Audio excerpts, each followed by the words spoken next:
Guys, Lauren is getting a dog. Yeah, well, I got told no by a stone. I think that's a sensible decision, I'm not going to lie. Yeah. I feel like you like to travel too much to have a dog. See, people think I'm this worldwide traveller now just because I've gone on a few holidays this summer. I literally planned out my run club calendar for the rest of the year yesterday, and I'm available when August comes. August to December, I'm here. She's here. And I've got to say, I did think business must be booming. I was walking into F45, I was like, is Lauren in at all? Like, no. No. I was like, has she left? Not in the summer seasons. You don't get a tan if you stick around in Manchester. It's very true. This is the first week of sun that we are experiencing. And it's rained twice today. I know, I was cold. I brought my rain mac in my bag. You can see it there. God. Okay, well, guys, as you can tell, I'm joined with Lauren Not Fit, who is a fellow colleague. It's been a couple of months since we filmed our first podcast together. Yeah. Bit of a shit show, but to be honest. I don't know where to begin with that one. I think the technical issues Yeah. were... rife. Yeah. We literally filmed it on your phone and it cut out filming halfway through. We had to film it again. Moral of the story is never record a podcast on your iPhone because... yeah, iCloud, even that 2 terabyte storage, it doesn't cut it. It was a rough time. Yeah. It was a rough time. But I've got Lauren on the podcast because I think you've got a lot to say, Lauren. I think you've got so much to say. I think there's a lot of potential with this pod. But obviously this is empowerPOD. And for me, it's about who makes me feel empowered. And that's you. Gonna make me cry. Lauren is my hybrid inspiration for sure. And I thought, why not get her on, share this journey with you all. I feel like my feet smell. No, I think it's probably my breath. It's probably my pasta. I just had loads of onions. I think that could be it. I was like, what is that smell? It was like plain pasta with loads of like veg, raw onions on it. Though. Yeah, Gorge. I'm carved up. For sure. Just for the empowerPOD. She's ready to go. So I wanted to start with you and your background and how, because obviously me and Lauren, for anyone who doesn't know, we are both coaches at F45. That's how we met. I walked in, Lauren was like this big time influencer. I was like, holy shit, I don't know how to communicate to this girl. And the rest is history. We shared a 2-hour train journey, and that was a long time ago now. It was a long time ago. That brand's gone bust. That's how long and come back, I think. And come back. They've managed to find new investment. It was Jesus in it. Jesus risen from the ashes, for sure. And yeah, we just connected over obviously both being into fitness, I guess. But at the time, I think we were both in very different eras of fitness. If you think back to like a year ago, So I want to know when did you get into the gym and why? So going back, I mean, I was always a sporty child. I mean, I say sporty. I wasn't like athletic sporty, but I was like, did my dancing, I did my swimming. I literally did every single sport there was under the sun. I didn't look like a sporty kid though. That was probably the caveat. I think that's why I didn't usually, for a while I didn't consider myself a sporty child because I never looked like one of the sporty ones. Yeah. But yeah, I was always like into my fitness or just doing, little team sports here and there. And then, growing up, I was into baton twirling. I don't know if I've ever told you this. I learnt this the other day. You posted something on social media back in my baton twirling days. I was like, sorry. You know what? There's a girl that I actually recently saw blow up on Instagram that's a baton twirler. And I was like, oh my God. That could have been you. Yeah, it could have been me. She's really good. She still does it. But I left that one. But did you have a question? I guess just, what got you into baton twirling? I remember, I think it was year 2 at school, primary school. Okay. And my best friend at the time, her mum had a baton twirling troupe, they were called. Oh. It's very American, actually. I think I've definitely seen it at like some collegiate fair or something where they're all dressed as like Yeah. like soldiers almost. That's kind of it. There's two types. There's majorettes and there's baton twirling. I mean, there's loads of different bodies that have slightly different types of the same thing, which is why it's not in the Olympics. But they're currently trying to amalgamate them all into one, so it will be. You heard it here first. If I'd stuck it out, I could have been in the Olympics one day. Lauren Knott is going to the Olympics for baton twirling. You heard it here first. This is serious, groundbreaking information. But anyway, I'm going to title the podcast Lauren Knott's Next Journey. back to baton twirling. Well, I mean, it would incentivize me. Yeah. But yeah, in America, it's huge. I think they've got one thing that governs it all, whereas in the UK, there's loads of different things. People think it's a marching thing. People think it's a more like a dancey, artistic, ribbon throwing thing, which it's not. But yeah, I think more people are slowly getting into it because there's this hope that it's actually going to be something that you can actually do as a bit of a career. I don't know. And do you know what? That makes me really happy for baton twirlers all across the UK. Because why are you laughing? No, I respect it. Like, there's a lot of them. There's a lot of baton. And if you're a baton twirler listening to this, do not give up on your dream like Lauren did, because she's seriously regretting it right now. Yeah, stay in that peak. But that's interesting though. So there was baton twirling, dancing. Yeah. All the sports. Tried it all basically. I was more into my dancing, yeah. And then I got into my A-levels, even GCSEs actually, and I was like so studious, so like focused on my studies, and I continued baton twirling throughout my GCSEs, but I found it very hard. Like I'd have periods off. I was always like studies first, like wanted to be this astrophysicist. I wanted to be an astronaut. I wanted to work for NASA. Like, I can see that actually. I literally wanted to go to the moon. So I was like very studious. I was like, I need to get straight A stars. I need to get this, that. Got really good grades. Then at A level, was like, I need to focus on studies. So obviously, you know, I can only focus on one thing at a time. So yeah, the sports and activities they got cut, which in hindsight, I kind of wish my parents pushed me a little bit more to not do. Yeah. But I feel like that. My mum, I was like, I'm not doing it anymore. My mum was like, okay. Yeah. Like, where's the discipline, Sue? Do you know what I mean? I know. Teach them about balance. Yeah. Because I feel like when you're thrown into the real world, like you then have to juggle all these different things, and it's so hard because you've like just given 100% focus to one thing. But I mean, I think a lot of parents do make education their kids' number one focus, which I guess makes sense.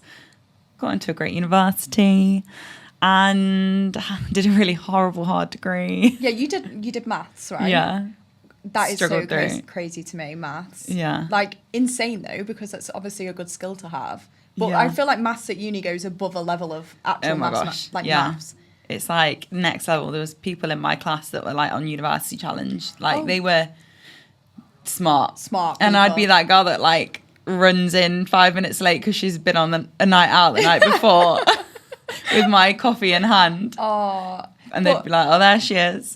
But did you start going back to the gym at uni? Was that when you were like, I'm over maths? Like, I'm going to just start doing it. Because gym was a big procrastination tool for me in uni. I was like, I'm not going to write my test. I'm going to go to the gym. I think, it's definitely the same. Like, again, I joined cheer at university. So I kind of got back into my fitness in that way. And I can't remember exactly what happened. But I remember at the time, I was with Stone. I'd been with him for probably getting on for a year. Like, we'd been together almost a year, And I was like, I'm so unhappy with my body, like, you know, the classic. And obviously he plays rugby, so he's big into the gym, and he trained for years. And he was like, why don't you just try going to the gym a little bit, doing this and that? And then he like wrote me a gym program. I think I've still got it on my notes on my phone. Oh my God, I love that. And he literally made me my first gym program. And he put pictures in, he wrote out my like sets, my reps. I think like one of them was like, I mean, it was quite humorous. The picture at the top of one of them was like a woman with bingo wings pointing to them. Because I was like, I want to get rid of my bingo wings. So he like made me this like upper body workout to help me with that, and then a lower body workout. So I think you put me on like a upper lower split to start. Love that, Stone. No, the guy's not even got any qualifications, No, but he knows what he's talking about, for sure. Yeah, smart guy. Big up Stone. And it kind of just went from there. Fell in love with the leg press. Fell in love with training. Got my friend to come start training with me, and then yeah, like I'd launched the Instagram by third year. Lauren Knott Fit was born. I was thinking before we started this podcast, right, me and Lauren went to an event at Gymshark, and we were in the taxi on the way back looking at like all your old Instagram posts from like, oh my God, I was archiving them. Yeah, she was going through them like, get rid. But they were iconic. They were like the perfect 2016 Instagram feed. Yeah, I don't know what I was thinking, to be honest. I liked them. Yeah, personally. It was a bit raunchy. I think that's... Me and Lauren were both the people. Basically, for anyone who doesn't know, which why would you? I basically I'm living Lauren's life just like 1 to 2 years behind her. So I mean, you've caught up, hun. Yeah, literally anything Lauren does, I will probably be doing it like in a year's time. Fingers crossed, you know. And I base my life off where you're at. But oh my God, where was I going with that? Oh yeah, so we both did the whole glute. Like Instagram, so pic. It was like, yeah, every time we were in the gym it was like bum scrunch leggings, booty pick, get the right angle and all of that, break your hip, break your back, break the hip, break the back, and now we're both in this sort of like wellness, love yourself era, which is gorgeous. So much nicer, so much happier. But that's kind of what I want to say, what I want to go into is because obviously you started in the glute build, booty build era, and then you found running. Yeah. And do you remember your first run? Like, what was the thing where you like, I'm going to go on a run? You know what? I remember at university, my friend Meg, she started going on runs in third year, and I was still going to the gym. And I used to think, wow, she is crazy. Like, how does she enjoy that? I literally never ran. And then, yeah, I'd say it wasn't like I went on a first run. It was like I joined CrossFit. And that's when I realised that my running, like I was on the same playing field, potentially like further than some people when it was in the gym. But then when it came to the running side of CrossFit, I was struggling. Yeah. And that was, the first realisation that I had, that I probably should work on my running. But I never really committed to it. And then lockdown happened and there wasn't really much that we could do. And then my first proper run was just like a 2K loop around the block. I literally just put on my little set, my headphones, like literally was like, I'm just going to run around the block and do it. It was a 2K loop. And then I just decided I was then going to do that every day. So that was basically my first run. I love that though, because I feel like COVID was really like a defining moment of like, what are we going to do? Because there was no gym to go to. There was no, like, there's only so many Evian bottles you can lift. Do you know what I mean? Like, then it's like, I should probably do something else. Yeah. And that 2 kilometre run, was that like the worst experience of your life? Yeah. Oh my God, it was horrible. I say to this day to, people that are getting into running, I was like, track it all on Strava. Like, don't be afraid to share it, because you'll look back and you'll see how far you've come. Whereas like, I think a lot of my first runs I didn't track, which is such a shame because I'd love to see how I did versus now. Yeah. But I like my heart rate and all of that because I'm so into that. But yeah, it was so hard. I remember I'd come back every day. I'd take a selfie of myself because I was obviously doing the whole Instagram thing. Literally like, I've got these pictures on my phone. Oh, they are so horrible. It's like, I'm so pale. It's the middle of lockdown when I dyed my hair brown. Oh. I remember seeing pictures of you back with brown hair. Bad era. Oh, no, I like the brown hair. But, yeah, I mean, it was a weird time, wasn't it? And then, obviously, you've discovered this. And did you discover that you straight away loved it and you were like, I'm hooked on it? Or was it just more of like, I'm worried for my cardiovascular fitness? I should probably keep going. Because I remember literally strength training up until this year. And then in Hyrox, I was like, Christ, yeah. Like, I think I'm like due for a cardiac arrest at any point. Like, you're too humble. Yeah, absolutely smashed Hyrox. Well, massively surprised myself with Hyrox, but I think it is really humbling when you've been going to the gym for so many years and then you do something and you think, of course I can do that. I've been going to the gym, I'm really fit. And then you actually learn you're not actually that fit, even though you've been lifting for a really long time. Yeah. And it's a rough experience that I think a lot of people are going through, because we've got more people coming into F45 now, coming to do a Hyrox or cardio class, and then they're like sitting out halfway through because they're like, all I do is lift. Yeah. And I need to do cardio, and I'm like, for sure. I do love that shift in the fitness community, because it was very just 3 sets of 10 to 12 for so long. It was so boring. When I think back, like I literally sit in a strength session now and I'm just like, God, get me out of here. We got to do it though. We've got to do it. You've got to do it for the running and for Hyrox, of course. But God, yeah, drains my soul, literally. But obviously grateful for that time where we were normal gym girls, just going about our day. Yeah. And with running, so obviously we've done it because we want to get cardiovascular fit, but did you feel like a mental shift when you started running as well, in terms of like the way that you viewed yourself, the way you viewed fitness? Do you know what I mean? Yeah. You know what? I think I did go out with the idea that I was doing it for my cardiovascular fitness at first, because I did want to, catch up with these guys at CrossFit. But I think the thing that got me hooked was the endorphin hit that it'd give you after. Yeah. Just loved the endorphin hit. Yeah. That was more it for me, because I was in a job that I really hated at the time. And it was kind of my release. And I knew I wanted to get out of it. But, when you're just still stuck in that situation, you need somewhere to put your energy, and running was that for me.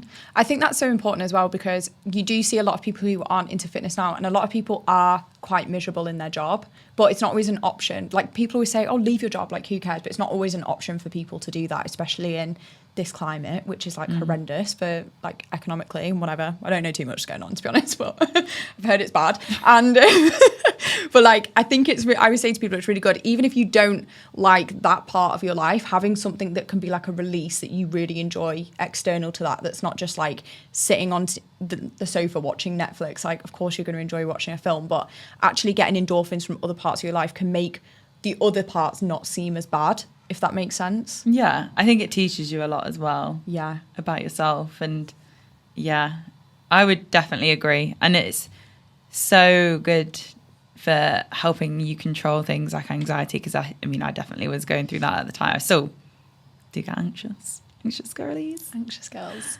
But yeah, when you're going through it, running does help so much. Yeah, because I always say to people, and especially with like a Hyrox workout as well, anything where you haven't got your phone, because you can't really go on it apart from to do the odd 0.5 video on a run. All for you That's guys even hard. on the gram. That is hard. That's if I remember. That gives fatigue. That is like a serious like, okay, let me get this video, quick smile, bye. Training delts just for the 0.5s. Literally. But you know what? They are some of my favourite videos. They are very good. But having something where your phone is just nowhere near you and you feel like you could potentially die in the workout is such a good release. Whereas like when you strength train, I feel like I don't like slag strength training off, because it's obviously a really important part. But like, you do check your phone in between sets, you get stuck scrolling, you can check an email, you can check a text, like you could see something on Instagram halfway through your workout that triggers you. Whereas with these workouts, like these hybrid workouts, sorry if you can hear the hand dryer, by the way, guys, with Hyrox workouts, with running, you can actually like zone out and have a minute, like it is actually your time. Yeah, 100%. I think it's so hard to zone out in the gym sometimes. I completely agree. Whereas, you don't have that choice. But sometimes I go the opposite way, and then I start thinking about so many things, and I start sending people voice notes and start recording little voice memos on these runs, because I have mini epiphanies. That's true, though. I do get some of my best ideas on a run. Yeah. I'm just like, oh my God, that would make so much sense. Yeah. And then I get home and I've completely forgot it. So voice memos is a really great idea. I've never listened back to them. There's probably loads. It's giving productive. You know, when you think something's a great idea and you think this is going to be my new way of working, and it just, the way of working doesn't work. Yeah. But Yeah, I agree about that. And that's something that I really try to do in the gym, though, to keep me focused, because I'm in there, I'm training hard and I want to get in and out. And I could be in that gym for 3 hours easy, and I don't have the time to be doing that. So I actually put my phone on. Have I ever showed you where you can put it on like lockdown mode and I can't go on any apps, because I'd get notifications coming through, and rather than trying to silence them all, I just lock the phone down. You need to show me that, because I have a serious issue with my phone. Like, I really, really struggle with working and like getting off my phone. I find it a really big chore. Yeah. So check out Lauren Knott's Insta for a demo on how to do it. I'll film that. So we're running, we're doing the odd 5K. We're feeling slightly more cardiovascularly fit. What was the decision to do a half marathon? Ooh. How did we get from A to B? I'm trying to even remember. Yeah, so I did the 2Ks. Then I got nominated for the 5K run in lockdown. Oh, yeah. That. I faked that. Did you? I like did a sprint outside the house and then went, bye. I know it's bad, but I did donate to charity. Yeah, I donated and I did the run. And I died. Me and Stone had a domestic because I was behind him. And yeah. There's nothing worse than running with your boyfriend when you're not quite there yet. Now I've got the upper hand. You're crying now, Stone. He's doing a half marathon in 3 weeks. Is he? Me. Yeah. Exciting. I'm going to give it him back now. For sure. Come on. Stone, where are you? Stay on pace. So, you're doing your 2Ks, you're doing your 5s. Yeah. Then I carried on doing 5s. There was a whole lot of 5s for a long time. And I think that's important. We're still going through this whole transition out of finance into marketing, out of this whole company as a whole. I think the 5Ks, they just kept me at bay. Like I was going for PBs every single week. Stunning. Every Friday. I remember I would always do one on a Friday. I'd usually do like 2 5Ks a week, but yeah. And it would always be push for a PB. Then I started using, do you remember Peloton, like that blew up? Yes, the bike thing. Yeah. So I started doing interval training on this. It kind of just naturally happened that I started to have a proper split almost. It was a bit weird. Like I wasn't thinking about it, but then I started doing interval runs on Peloton because I found them really hard and challenging, and it was a bit, I don't know, it just was a bit more stimulating than just doing a 5K loop. And Peloton's so good because they literally like tell you about their life stories, and I just liked listening to that as well. That's so good. I thought Peloton was just bikes. Yeah, my mum had the app, so I just had the subscription, and then there was all these runs on there, and I rinsed them. Probably could recite those runs that they did because there's not many runs on there. Yeah. But yeah, so I did that for a while, and then how did I do my first half marathon? You know what? It wasn't even the first half. It was my friend Zoe, who I replaced at F45. Oh, yeah. So she moved to Australia. I took her spot. Me and her were going to do a Hyrox together. Then she got injured and it never happened.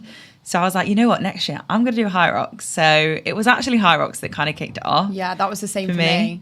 Because it's so good to train for a half for Hyrox. Yeah, but I did the Hyrox first. Oh. And I was struggling. Like, it was so hard. It was the hardest thing I ever did. Yeah. Like, Root Band said I was in zone 5 for an hour, which I don't think I've ever achieved since. And then kind of just had this moment where I was like, you know what? I need to sort my running out. Yeah. Because I'd been like half-arsing it for a while. And then, I just signed up for the May half marathon last year, which seems like a lifetime ago now. This is what's so weird, though. We literally have followed the same life, just I've done a year after you. Yeah. Because Lauren is talking about the January Hyrox of 2023. Yeah. Then you did the AJ Bell half in May.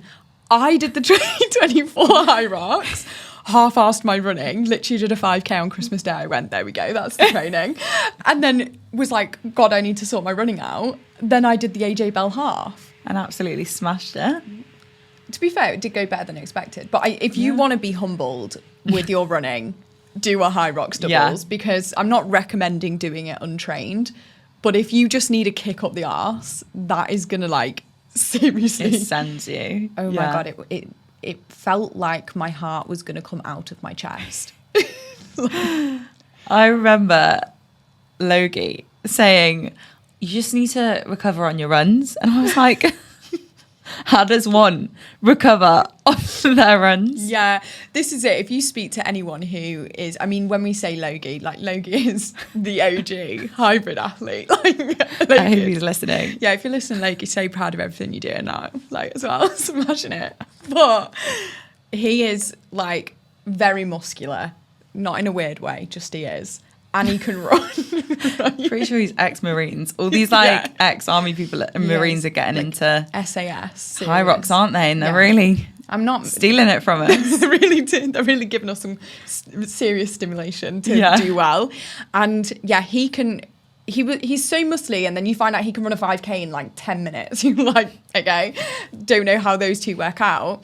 But yeah, whenever someone like that says to you, like, just recover on your runs, don't believe them. Like, you need to actually be able to recover on your runs, because if you can't run, you can't recover on your run. Yeah. And that's what I learned the hard way. Yeah. I was going into the rower like, Mol, I'm cramping. I had like the worst stitch I've ever experienced in my life. And like Josh was going like, you all right? And I was like, I'm dying.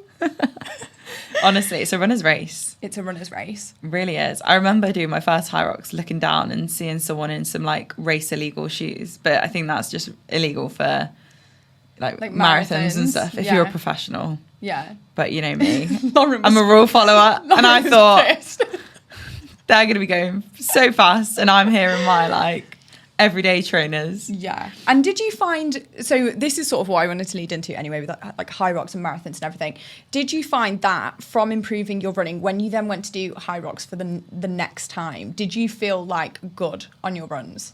Yeah, it was so different. I did that one, and then I didn't do another Hyrox until literally the following January, just because I had a year of really focusing on my runs. So yeah, I'd done 3 half marathons since then. Literally, I didn't do any 5Ks, 10Ks. Do my first 10K race tonight. Stunning. Ever. Love that.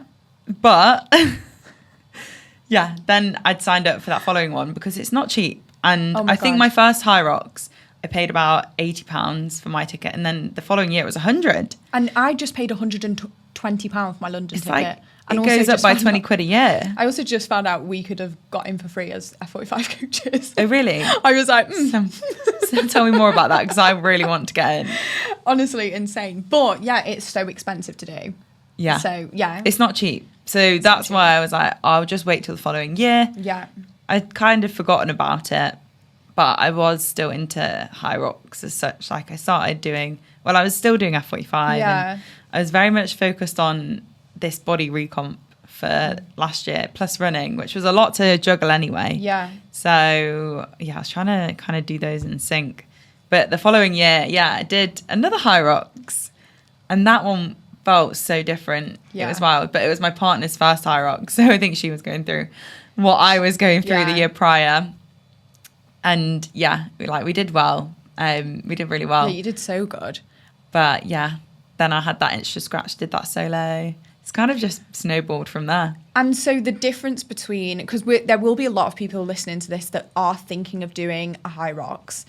The difference, what were the key differences for you between a solo? Obviously, a solo is solo. What was the main thing that you found the most challenging thing about it being a singles versus a doubles? The most challenging thing it's a funny one, because I think the main difference is just it's a slog rather than so much of a race like the pairs is. You obviously are going slower. You're there just getting through it. I think you're just gritting and bearing a lot of the time. But it also doesn't allow you to have any excuses. Like, you can't rely on anyone but yourself in the solo. That's a big difference, but you still have to do all the running. But you know what? I actually felt like I was still, when people are like, doubles, at least you've got someone there with you. I found that solos had a real sense of camaraderie, like with the people that were in my group that I was competing against. Yeah. There was a girl called Georgie that I was literally doing it with, basically. We were basically going at the same pace. I love that. I think she was in the age bracket below, so she did really well. But yeah, we were basically doing it together. There was other girls like that, and I found actually there's always going to be someone that's, you know, a similar pace to you. So, or hopefully anyway. So it actually didn't feel like I was solo as such. And when you find yourself in that, because obviously you've done Hyrox singles and then you also had your marathon, where I know when we spoke, you said like your marathon got really hard at like 22 kilometers, did you say? Oh, and it was like, yeah, the first half of the marathon was great. And then, yeah, it was more about 28. 28. That was, no, maybe 27. Got so hard. You could see my pace just drop off. And when you're in that pain cave of like the marathon and also like, let's say, wall balls on Hyrox or whatever, where you're just thinking, I need this to end, what do you do in your brain? Because that level of discipline, I think, is something a lot of people strive for. Those people are me. I don't know what it is. I genuinely think it's just something that happens with age. I used to think, how are these older people so much fitter than me? And I remember being like the young one at Hyrox, looking up at the ones that were, I was, you know, 22 and they were 30 in their 30s. And I was thinking, I thought I'm supposed to be the fittest one here because I'm the youngest. Yeah. And these older people were killing it. And that was when I realized they just, not even that was when I realized, it was more a learning that over the next few years, you just learn to become more resilient yourself more than anything. And your fitness obviously does improve. But I just think I'm really good at making myself do hard things now. I think I've like learned how to be super disciplined and push myself through it because I know that I can do it. I know what I can do as well. Whereas when you're doing something for the first time, you don't really fully know. Yeah, like there's that uncertainty, isn't there? Yeah. Whereas when you know your limits, then you feel more confident in pushing them further. I know that when people do a first half marathon or something, all you want to do is get through it. But then once you've got through it once, you're like, oh no, I actually, you know, I want to go. I want to go for this. I want to go for that. Yeah. In the wall balls, though, I don't know. This is a great question. Because I'm thinking to myself, like, I know, like, in my half, when it started getting really hard, I just kept saying to myself, like, you've just got to keep going. Like, that's all that was going around. But I'm intrigued to know, like, if in your, like, I can't imagine having to have to say that to myself for me, it was like 3K left. Whereas I can't imagine having another, like, 15K ahead of me or whatever it is. And, like, I'm interested to know where your brain goes. Do you plan things to think about? Do you have places where your brain just goes to and that keeps you distracted? Yeah, there's loads of tactics. I think for me, I mentally just switch off. Switch out. I am semi-gone. And I know that when I was doing my solo Hyrox, I was not shouting, but I was saying the word everything to myself. That's something that I like to say. I'm like, everything. Because that's what I'm giving. Yes, I like that. I'm giving everything. That helps when, you know, you can speak, I guess. When you can't speak, I think it, because like I spoke about that period where I was trying to get out of that job, and lockdown was like such a dark time for me, I think, because that was such like a dark period. And I know that I got through that from like fitness and running. That's kind of where I go to in those moments. Like, if I can do that, then I can do this. And yeah, I just feel like I'm invincible sometimes. And if I see other people do it, I'm like, I can do that too. Yeah, I love that. And do you feel pressure, especially with the social media that we're in now, like in the circles that we run around in, and like, pardon the pun, but in it, like where we are, who we follow, like that sort of thing. Do you feel pressure to do more than what you would even feel comfortable with doing? Like, do you feel like you've always got to beat what you've done? Yeah, I had to have a really tough word with myself, because I definitely compare myself to all these people online, and I'm like, if Lucy Davis can do it, I can do it. Oh my God, I do that all the time. When Lucy gave me an Imodium for my half marathon, she was in F45 the day before and she gave me an Imodium. And I took it, and it was like a dissolvable one on your tongue. And I was like, embody Lucy. She's unreal. And she smashed it. But you know, when you see these other people doing things, I think that's part, it's a blessing and a curse of social media, because you see other people do things and it inspires you to try these things. And that's definitely what got me to this point. But I think I've got to a place now where I think it was the marathon for me, where I thought, you know what? I have done a lot here. There are next steps. There are more things that I could do. I could do longer distance. I could do a ultra. I could do a triathlon. And so many people are doing triathlons now. I know. And it gets so overwhelming. When you're a competitive person, you want to keep up with things and you want to be kind of ahead of the game and try new things. But sometimes you have to know your limits. And I think when I did that marathon, I obviously loved it. And I think you never truly remember how painful something was until you're back in that pain cave. So, and maybe the second time I do it, maybe it wouldn't be so bad. But, when you probably relate. So when you're someone that gives it 100%, it's always going to be so hard. But after the marathon, my coach, because I've started with a run coach, he was like, go away and have a little think on holiday, like what it is you want to do next. And then I thought about it, couldn't really decide, got back, was super jet lagged because we'd been to Jamaica and the time zones were all off. I was so tired. And then I was like talking to Stone in bed about signing up to half Ironman. I was like, this is a great idea. And he was the same line. Yeah, he was like, I said triathlon first. And we were scrolling through it. I was like, I'm going to do this one. It's the day before my birthday. My parents can come watch. It's like a birthday race. Yeah. It'll be great. It'll be all about me. It's also my birthday, so that's okay. Yeah. And he was like, why don't you just do the half Ironman rather than the Olympic try? And I was like, I love your belief in me. I'm signing up to the half Ironman. So I signed up. I paid for it. No, you didn't. Yeah. I'm not doing a half Ironman, by the way. I've not been training for it, but caveat, I'm currently trying to source it out so I could do the aquathon instead. So I'm doing the swim and the run, but I'm not doing the bike as well. Okay. I think we live in an unfortunate place to learn bike, for sure. Yeah. But I 100% can relate to this because I fully was about to buy a bike the other week. I was like to Josh, I can get it for £47 a month for the next 42 months. Like, let's go. They're so expensive. Also, it's just not ideal when you've got an apartment. I don't know if you've got somewhere more convenient to store yours. It would be a new vase in our living room, for sure. But it is hard, right? Because you just constantly think to yourself, well, I've done a marathon, so, okay, well, what's next then? And then you don't even have, like, time to just sit and be like, oh, my God, I did a marathon. Yeah. And, like, I feel like at the minute, everything that what did feel impressive really quickly feels unimpressive. Yeah. Personally. Yeah. Like, obviously, I I'm agree. like, oh my God, a marathon. For me, like, a marathon's crazy. Like, halfway through the half, I signed up for Paris Marathon. Halfway through the half, I was like, nope. Oh, no. No, I'm not doing it. Oh. I just thought, no.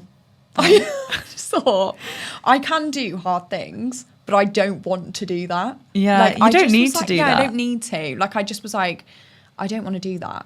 But when we spoke after your marathon, I wasn't sure whether you were up for doing another one. I would definitely do another.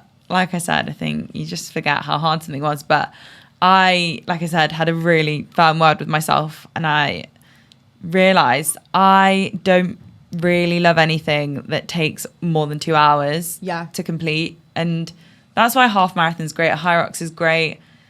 It's that post 2 hour mark, I get a bit bored. I'm a bit like, why am I here still? Yeah. I want something more stimulating. Maybe it's my attention span. I mean, not that I have a bad one, because I think running a half marathon is pretty long anyway. But it's a hard, I don't know. There's just so many people doing these triathlons and these really like long distance races now that it makes it seem not as impressive as it actually is. It's like, oh my gosh, everyone's doing these things. But actually, they must be spending a lot of time training for those things, because I don't know how I would fit that into my schedule. Like, fitting the marathon in was a lot. Yeah. Fitting the half marathon in probably was a lot. Yeah, it was like a lot. And like, even sometimes just waking up on a Sunday and thinking, I've got to run 20 kilometres today. Like, no, I don't want to. Like, some weeks you'd wake up and you'd be really buzzing to go for a run. It'd be unreal. And then other weeks, and that's where it's obviously the discipline. And I do believe you learn a lot in those phases and you do become I genuinely believe you become a better person for training for things like that, because you're constantly like putting your brain into a place it doesn't want to be, and then you're building discipline, whatever. But yeah, I just think to myself, actually, like, God, the thought, I was really up for doing like half Ironman a couple of months ago. I was like, oh my God, Love that. yes. And I will do one in my life. Yeah. But like, I'm sorry, I haven't got time for a 2-hour bike ride into a 10K Yeah. for training. Yeah. And then a swim. When am I getting to a pool? Yeah. It's a lot of work. It is. I didn't realise the race itself is about 7 hours Oh my in God. itself. And the actual Ironman is like 17. Yeah. So I don't know if It's that's almost fake. a full day. And we worked with a coach who did an Ironman, and he like fully nearly died. Lou. Did he? Yeah, he said he had a really rough time. I thought he pissed it. Well, he really? will have absolutely smashed it, obviously. But like, yeah, It's not easy. It was a rough ride. Like, it's a lot. But I think it's amazing. But I do think there's like a lot of pressure to do it now. Yeah. You know, and we can't just stick at like a half marathon. That's the thing, because when you see things, you want to try them for yourself and do them too, which, in a lot of ways is positive, but I think also can be negative. Yeah. And it gives you a lot of self-comparison. Yeah, that's where I think we're quite similar. Like, we'll be like, well, if they can do it, I can do it. Yeah. And then it's like, okay, but you know, let's chill. We could do it. We could. We don't have to. We don't have to do it, yeah. Yeah. And I think that's what's Gotta- important. Yeah, I agree. And knowing what balance you want in life is so important, because you could just you could get dragged into endurance sport so easily. So easily. And it's also quite a desirable life to me right now. Like, the idea of being an actual paid hybrid athlete. Sign me up. Yeah. Where do I sign up to that? Hunter, hello. Like, Yeah. let me work with you. Like, I think that would be so much fun. But obviously, if you're being paid to do a sport, that's completely different. You have all the time to invest in it. Yeah. But what I want to know are, in that case, your key learnings from the marathon or Hyrox, whichever one you think you've learned more from. What are the key things you would say are your learnings to pass on to people who are thinking of doing it themselves? I'll start with the marathon, just because that was solid. That was hard. That was hard. It was 16 weeks of graft. The first thing would be, unless you're in a really good place with your running, you probably need longer than 16 weeks. Yeah. I did 16 and I thought that was challenging. I definitely could have done with doing a few like longer runs, because I did a couple, and on some days, a couple of them, we had really bad weather. Mm-hmm. So they were miserable runs, but just to get a few more under the belt would have been good. Yeah. So definitely that if it's your first time. But yeah, I guess if I did it again, 16 weeks might be okay, because I've done it before.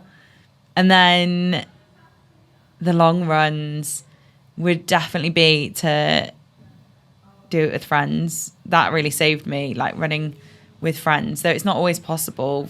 But if you guys can manage a way of finding a time where you both can run together on a weekend. Because I used to do my long runs in the middle of the week so that I could do it in the daytime when it's light and have my weekends off, because I could have that flexibility. But I basically shifted it into Monday to Friday is like my normal 9 to 5, and then just so that I could be around people that would also run with me on the weekends that have normal jobs Monday to Friday. So running with friends, definitely. And I think doing your long runs on Saturdays, even if you're going to be knackered for the rest of the day, definitely.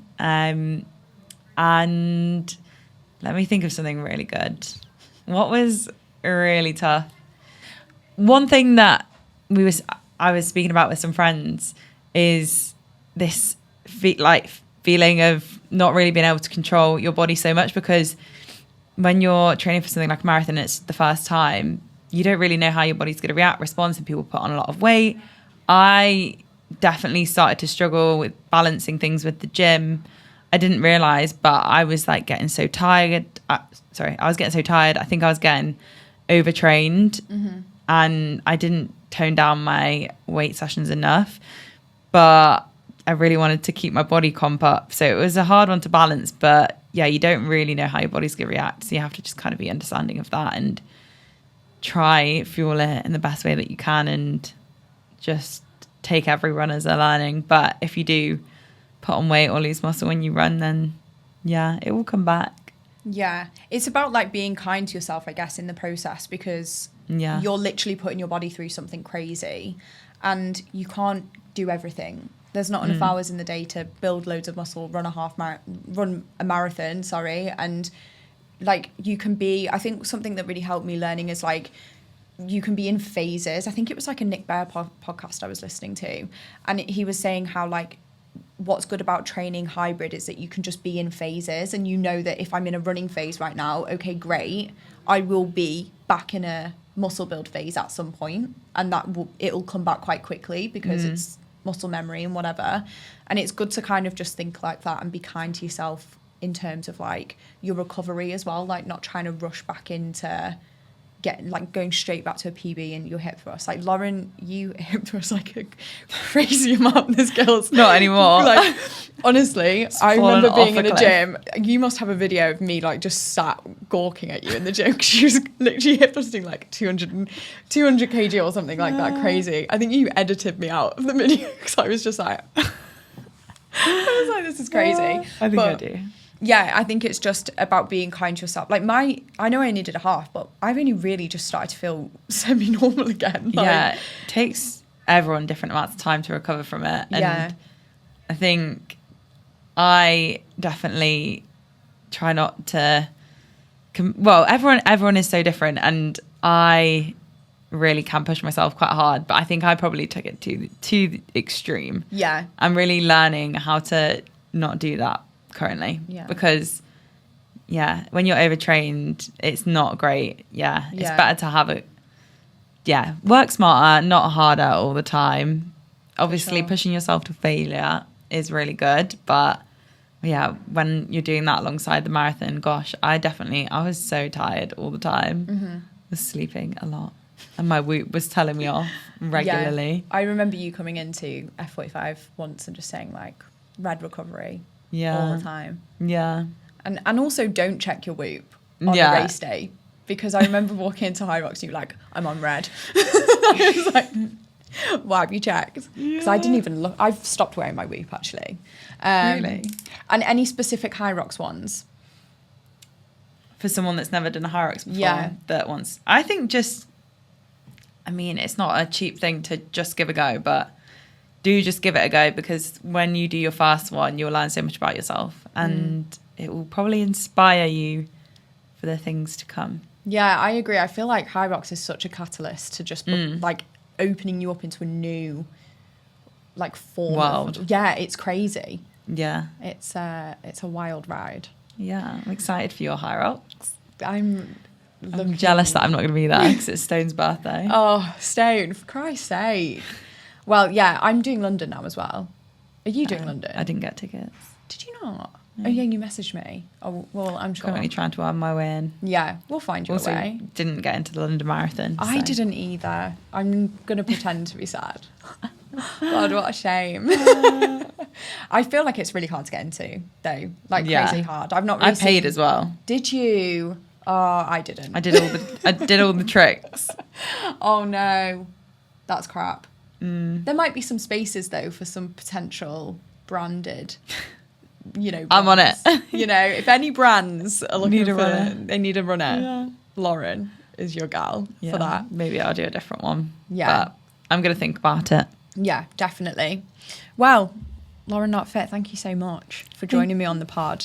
It's been a long time coming. Thank you for having me. Always. And guys, if you want to follow Lauren, which you should, it's Lauren Knott Fit _ Lauren Knott _fit. Lauren Knott _ on Instagram. Let's Grow Coaching. Let's Run Club. Let's Run Manchester. Let's Run every Manchester. Thursday. There's a lot going on. We're racing tonight. They're racing. Great community in Manchester for any aspiring runners or current runners.